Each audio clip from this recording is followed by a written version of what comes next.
सभी छोटे बड़े श्रोताओं को सुनीता भटनागर का प्यार भरा नमस्कार। ऑडियो स्टोरीज के हमारे चैनल कहानी जगत में आप सभी का स्वागत है। हिंदी कहानियों की श्रृंखला में आइए आज सुनते हैं रघुवीर सहाय जी द्वारा रचित कहानी रास्ता इधर से है। वह एक वाहियात दिन था। सब कुछ शांत था। यहाँ इस कमरे में जहाँ किसी के चलने की भी आवाज़ सुनाई नहीं पड़ सकती थी, इतने मोटे गलीचे बिछे थे, दीवारें जहाँ चिकनी संगमरमर की सी शांतिमय, तापमान जहाँ स्थिर शरीर के अनुकूल था, और सबसे बड़ी बात धूल जहाँ नहीं थी। आप चाहें तो मेज़ पर आस्तीन रख सकते थे। वहाँ नीचे के कमरे की मेज़ों की तरह नहीं कि लोग उन पर खाने की झूठन पहुँचकर रजिस्टर खोल लेते हैं। पर उस कमरे के बावजूद वह दिन एक वाहियात दिन था। एक एक करके 40 आदमी उस कमरे में आए। 40 अली बाबा, खुल जा सिम सिम। हाँ, एक दरवाज़ा भी उस कमरे में था, आने के लिए और वही जाने के लिए भी। एक और दरवाज़ा था, उसको खोलने से कोई कहीं नहीं जा सकता था। जो जाता उसे छोटी या बड़ी हाजत रफ़ा करके वापस आना पड़ता। पर उस पर कहीं लिखा न था कि यह कहाँ का दरवाज़ा है। हर बार जब कोई आदमी वापस जाने लगता तो गलती से यही दरवाज़ा खोलने लगता, और हम 5 आदमी जो उस कमरे में बैठे थे असली दरवाजे की ओर उंगली उठाकर एक साथ चिल्लाते, रास्ता इधर से है। दोनों दरवाजे बिल्कुल एक से थे। अगर हम 5 आदमी दिन भर भी उस कमरे में बैठे रहते और सचमुच एक न एक हाजत रफ़ा करके उठते रहते तो भी दिन भर में मिलाकर 40 बार वह दरवाज़ा न खोलते। मगर उस दिन वह 40 बार खुला और एक भी आदमी उसके भीतर नहीं गया। उसका आधा खुलना होता कि हम पांचों वे ही शब्द चिल्ला पड़ते जो ऊपर कहे गए हैं। चमचमाता हुआ कमोड जरा देर को दिखाई देता, फिर चूं करके दरवाज़ा बंद हो जाता और उसको खोलने वाला सिर झुकाए असली दरवाजे की ओर बढ़ जाता। कोई बात थी कि जब हम पांचों आदमी अपने अपने सवाल पूछ चुके होते तो जवाब देने वाला कमरे से छूट कर जाने की इतनी जल्दी में होता कि वह सबसे पहले अपने सामने पड़ने वाले दरवाजे से ही निकलना चाहता। पर वह तो वही दरवाज़ा था जिसमें कमोड दिखाई देता था। जब कई बार ऐसा ही हो चुका तो हम पांचों हंसने लगे। एक ने कहा, क्या कंपनी ने यह दरवाज़ा इम्तिहान लेने के लिए लगवाया है? वह शायद सोचता था कि यह भी व्यक्तित्व की परीक्षा का एक अच्छा उपाय है। आदमी अगर नौकरी चाहता है तो कहीं इतना बदहवास तो नहीं है कि कमरे में आने के बाद भूल जाए कि किस दरवाजे से आया था। दूसरे ने कहा, हाँ हाँ हाँ। तीसरे ने कहा, नहीं, लगवाया तो इसलिए नहीं गया था, परंतु मैं आपका मतलब समझ गया। आगे से हम इस पर भी 5 नंबर रख सकते हैं। चौथे ने कहा, मगर नंबर किसे मिलेंगे? उसी को ना जो सही दरवाजे से जाएगा। इस पर मैंने कहा, नहीं, उसे जो पेशाब घर का दरवाज़ा खोलेगा, और जब हम लोग कहेंगे नहीं नहीं रास्ता इधर से है तो वह कहेगा, मुझे मालूम है, मैं पेशाब करने जा रहा हूँ।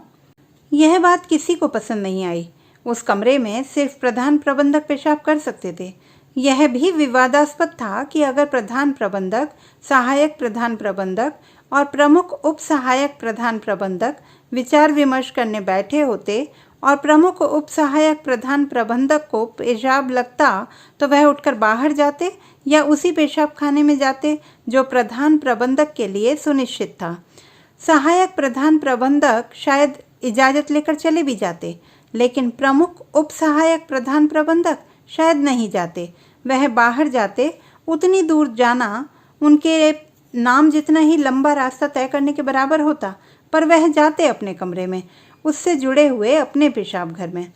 मेरी बात किसी को पसंद नहीं आई थी। मैं मन ही मन निराश हुआ।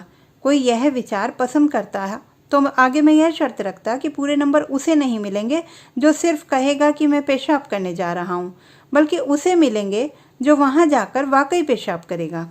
मैं ऐसा कह पाता तो बाकी चारों इसमें संशोधन कर सकते थे। मसलन 1 नंबर इस बात का बताते कि उसके पेशाब की आवाज़ सुनाई पड़ी या नहीं, और इसका कि उसने बटन भीतर से ही बंद कर लिए या बाहर आकर और पैजामा चढ़ाकर पेशाब करने पर सब नंबर काट लेना तय हो सकता था। इसके बजाय वे बहस इस बात पर करने लगे कि यदि अभी तक हमने यह चीज़ इम्तिहान में नहीं रखी तो बाकी लोगों को इसके नंबर देकर हम अन्याय करेंगे। इसके पहले सभी को अंग्रेज़ी बोलने पर नंबर दिए गए थे।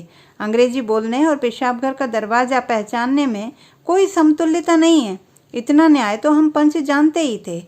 उस इमारत में हम 5 बड़े अफसर थे। हम सब के कमरे अलग अलग थे। सबके लिए दोपहर में अलग खाना परसा जाता था। वह कैंटीन के खाने से कहीं ज़्यादा उम्दा होता था। मगर इससे यह निष्कर्ष न जाने किस तरह निकल आया था कि हम सबके लिए पेशाब और पाखाना के कमरे भी अलहदा होने चाहिए, जबकि वहाँ हम जो कुछ करते वह उम्दा खाने के बावजूद वही होता जो कैंटीन में मोटा खाने वाले करते। मुझे सूझा कि अगर कभी कोई आंदोलन इस इमारत में समता के लिए हो तो वह सबको एक सा खाना देने की मांग पूरी हो जाने पर भी सफल ना होगा। ऐसे सभी आंदोलन क्यों बेकार हो जाते हैं? इस पर सोचते सोचते मैं इस नतीजे पर आया कि इसलिए कि वे सबके लिए एक पेशाब घर की मांग नहीं करते। हम लोग अपनी फाउंटेन पेन बनाने की कंपनी में सेल्समैनों की नियुक्ति के लिए आदमी छांट रहे थे। उस समय हमारे सामने एक लड़का बैठा हुआ था जिसे पूछा जा रहा था कि वह यह नौकरी क्यों करना चाहता है। बाकी सवाल जो सबसे पूछे जाते थे वे पूछे जा चुके थे, जैसे तुम्हारे शौक क्या हैं। हर सवाल पर उम्मीदवार इस तरह अपना व्यक्तित्व निचोड़ कर रख देता जैसे इसी के ठीक उत्तर पर उसे नौकरी मिल जाएगी। ऐसा कुछ था नहीं। नौकरी मिलना जिस बात पर निर्भर था उसे कोई नहीं जानता था।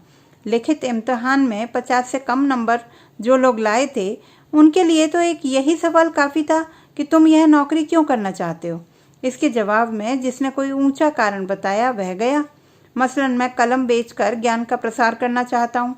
जिसने यह कहा कि इसलिए कि मुझे नौकरी की ज़रूरत है, उससे अगला सवाल यह होता था तो फिर यही क्यों, और उसके पास कोई साधारण जवाब होता ही नहीं था। वह हमेशा कोई बड़ा कारण बताना चाहता था और हम जानते थे कि इसी से वह मारा जाएगा। हम यह भी जानते थे कि किसी को यह कहने की हिम्मत ना पड़ेगी कि वह यह नौकरी इसलिए चाहता है कि वह खाली है, वह भी और नौकरी भी, जबकि असलियत एकदम यही थी और इससे बढ़िया कोई कारण किसी के पास नौकरी के लिए साक्षात्कार देने का हो ही नहीं सकता था। लड़के ने जवाब में कहा, वह असल में तो वकालत करना चाहता था, पर वकालत उससे चलेगी नहीं। यह कहकर उसने अपने को फंसा लिया। उससे फौरन पूछा गया कि जब वह मुवक्किल की पैरवी नहीं कर सकता तो कलम की कैसे करेगा। इस पर वह घबराहट के मारे कांपने लगा और उसने कहा, किसी तरह कर लूँगा। मैंने एक क्षण को कल्पना की कि लड़का मजमे में खड़ा कह रहा है, भारत कंपनी का फाउंटेन पेन खरीदिएगा, यह हमेशा सत्य लिखता है। इसके बाद एक और लड़का आया। इसके खानदान में दुकानदारी थी। इसने कुर्सी पर बैठकर ऐसे देखा जैसे सेल्समैन हो तो कल वह इस कंपनी को ही खरीद लेगा। प्रधान प्रबंधक अपने लिए इतना बड़ा खतरा देखकर भी उसी लड़के से सबसे ज़्यादा खुश हुए। उन्होंने उसके पिता के बारे में पूछा, उसका हालचाल पूछा, उसे चाय पिलाई। मुझे तो शक हुआ कि शायद वह उसे अपने पेशाब घर के इस्तेमाल का भी न्योता देने वाले हैं, पर नहीं दिया। एक एक करके कई लोग और आए। सभी विश्वविद्यालय में साहित्य, विज्ञान, राजनीति, अर्थशास्त्र, इतिहास या कानून, इनमें से कुछ न कुछ पढ़ चुके थे। नौकरी की शर्त ही यही थी। कुछ शायद अपने सबसे बढ़िया कपड़े पहन कर आए थे, पर कपड़े नहीं जनाब, मैं बाकी चारों निर्णायकों से कहना चाहता था, जूते देखिए, जूते। उन्हीं से आदमी के असली चरित्र का पता चलता है। एक के जूते बताते थे कि वह बहुत गरीब घर का है, हालांकि उन पर पॉलिश थी। एक के जूते बताते थे कि उसके पास कई जोड़े जूते और भी हैं और वह कपड़े बिल्कुल मामूली पहने था। देखिए ना, जितने खानदानी पैसे वाले होते हैं अक्सर मामूली कपड़े पहनना चाहते हैं, मगर उनके जूते। दो एक ने नौकरी क्यों करना चाहते हैं इसका कारण बताया कि उन्हें अपने बूढ़े बाप का हाथ बटाना है। तीनों लड़कों ने कहा कि सीधी बात यह है कि हमें तो कोई रोजी चाहिए, नहीं तो भाई के मत्थे कब तक खाते रहेंगे। ये सब कारण काफ़ी नहीं थे। इनसे यह सिद्ध नहीं होता था कि ये लोग कमाल दिखाएंगे। एक ने तो कोई कारण ही नहीं बताया। वह उठकर खड़ा हो गया और कहने लगा, सर मुझे नौकरी दे दीजिए, आपकी बड़ी मेहरबानी होगी सर। सबसे विशेष बात जो हमारे प्रधान प्रबंधक ने बाद में बताई यह थी कि कोई भी उम्मीदवार यह नहीं बता सका कि पश्चिम जर्मनी में जो टेलीविज़न टावर है वह कितना ऊंचा है। प्रधान प्रबंधक इसी वर्ष उस पर चढ़कर चारों तरफ देख आए थे और उसके ऊपर बने रेस्तरां की विचित्रताएं हम लोगों को बताया करते थे। हम लोग शौक, जूते, कपड़े, अंग्रेजी, इन सभी की जांच करते रहे और एक स्वर में रास्ता इधर से है बताते रहे। शाम होने को आई। पास उम्मीदवारों की सूची बनाने का वक्त आ गया। प्रधान प्रबंधक के सचिव ने सबके नंबर सामने लाकर रख दिए। सूची में नंबर जोड़ने पर मालूम हुआ कि हम लोग किसी को नहीं ले सकते। 70 से ऊपर नंबर लाने वाले को ही लेना तय हुआ था, इतने किसी के थे ही नहीं। इसलिए हम लोगों ने फिर से विज्ञापन देने का फैसला किया। आज के अनुभव से सीख लेकर इस बार हम लोगों ने विज्ञापन में एक शर्त रख दी कि जो लोग कहीं नौकरी न कर रहे हों वे अर्जी ना दें। इससे कई फायदे हुए। एक तो यही कि हम लोगों को रास्ता इधर से है नहीं कहना पड़ा।